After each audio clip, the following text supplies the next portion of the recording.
morning.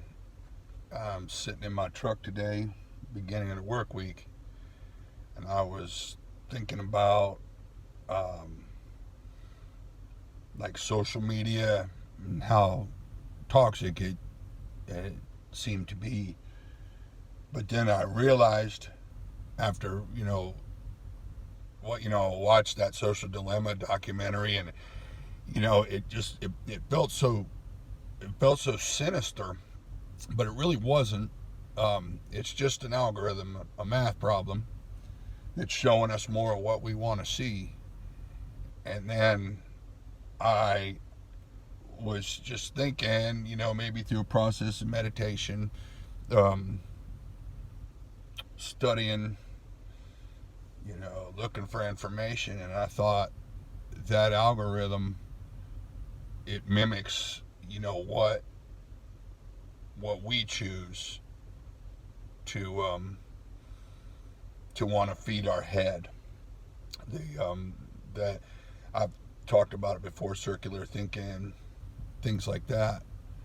And I thought, well, if I'm in control of that algorithm on social media, meaning if I don't want to see that toxic political stuff, I can always change the algorithm. I can just start looking up uh, puppies and holiday recipes to cook. Not that I'm going to cook any, but I'm just saying so I did a little experiment before, and sure enough, that things came up, and consequently, I might have looked into something. I don't know what it was, but there was um, a global sailing event, like a yacht race, and they're going around the world, and that has nothing to do with me. I've never been on a sailboat in my life, but I found it interesting, so I kept watching.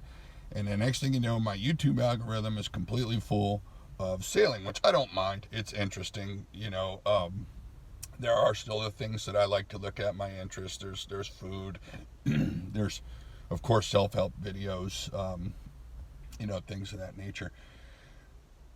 And then I realized that the algorithm, the natural algorithm, my thought process is that I chose to focus on different aspects of the internet to either entertain myself or inform myself, and that's how my thought process works.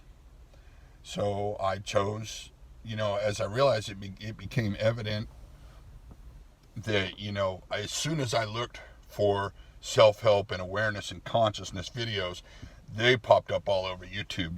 It's just absolutely packed full of them for all the toxic, this and that and everything. There's as much good as there is bad. Yin yang, flowing round in circles, perpetual positive, negative, like a form of polarity that I'm attracted to, whatever it is. And so that, because I was hurting and having that problem, I looked and I found it, and it was easy to find. It was ridiculous. I mean, it's like poof, there it is. You type in the word self help, and all sorts of stuff comes up, and you got to cipher through a bunch of it. Um, but pardon me, that's what it is. We have we want to assert control in things way outside of our control circle, but then we don't want to control or take responsibility for the things that we do control, like what we choose to set our eyes upon, and or our minds, in this case your mind's eye. So that felt really good to me, and I suppose that's all I really want to say, so I don't continue to talk about nothing. So y'all have a nice day. Namaste. God bless.